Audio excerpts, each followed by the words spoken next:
Привет! Сегодня, как и обещала, будет кукольное видео. Работаю над Мэдалин Хэттер. Эта дама сделана на заказ. Попросили перепрошить волосы, перерисовать лицо, шить для нее белье и сделать блаш торса и тату.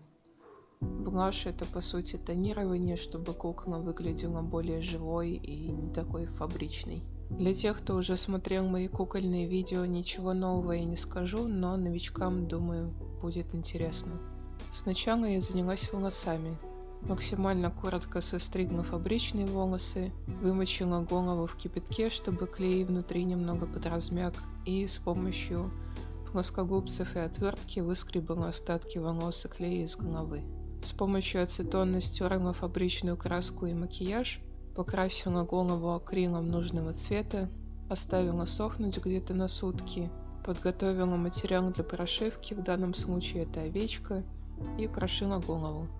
На YouTube вроде как есть несколько видео касательно прошивки. Меня прошивать научила знакомая, за что ей большое спасибо. После этого, чтобы защитить волосы от лака, я обматываю их пленкой и закрепляю булавками. И покрываю лицо 3 слоями клира. Из материалов, кстати, у меня сухая пастель, акварельные карандаши, синтетические кисти и Мистер Супер Клир. Это такой лак, с помощью которого делается база и закрепляется каждый слой. Важная пометка: обязательно используйте респиратор и перчатки. И используйте клир только в хорошо проветриваемом помещении. Безопасность превыше всего. Первый слой у меня набросочный. Я намечаю, где будут глаза и брови. Четких линий и насыщенных цветов здесь ждать не стоит. И пастелью желательно пользоваться по минимуму, потому что на первом слое она очень плохо тушуется и велик риск поставить пятна. На втором слое я повторяю все то же, что делаю карандашами в первом, опять же для четких линий и насыщенных цветов. И уже больше работаю пастелью. Стоит подметить, что я использую как теплые, так и холодные оттенки, так лицо выглядит натуральнее. Если мне вдруг кажется, что макияж может быть и поярче, я делаю третий слой, но обычно обходится 2. Я закрепляю результат, жду, пока все подсохнет, снимаю пленку, укладываю волосы, и в принципе все готово. Я специально оставила моменты, когда я пыталась что-то исправить и стирала глаза и все такое, чтобы было видно, что не всегда все получается с первого раза, но все можно исправить. И, кстати, из-за этого лучше сначала сделать все карандашами, а потом уже пастелью.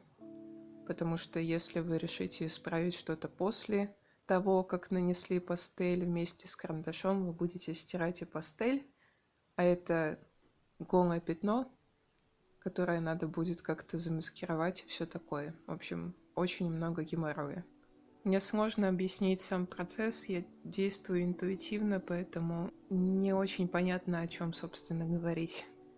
Как и с рисунками, в принципе. Но если вдруг у вас появились вопросы, оставьте их в комментариях. Немного рандомной информации. Мне на самом деле не очень нравится работать с дамами из Ever After, потому что глаза у них довольно плоские, и из-за того, что нет никаких ориентиров, довольно сложно сделать все симметрично, и очень легко накосячить и нарисовать глаза и брови на разном расстоянии или на разной высоте. Я не знаю, так обстоят дела со всеми или нет.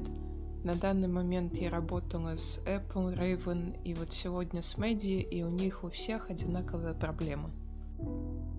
Но, думаю, в будущем все равно будет еще несколько дам, пускай даже с такими же плоскими лицами, потому что мне очень нравятся их тела. Мальчишки у них, конечно, просто шикарные. Единственное, что хотелось бы больше персонажей, больше выбора, но, увы. Серия закрылась, и из-за этого довольно сложно найти их где-нибудь по адекватной цене.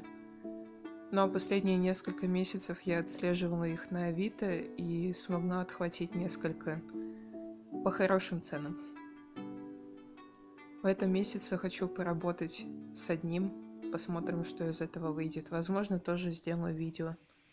Если вдруг вам интересно посмотреть на другие мои кукольные работы или заказать даму или парнишу для себя, ссылка на группу ВКонтакте и кукольный Инстаграм будет в описании. В принципе, на этом все. Надеюсь, видео вам понравилось. Увидимся когда-нибудь. Возможно, в марте, возможно, в апреле, а может и нет. Кто знает. Всем пока.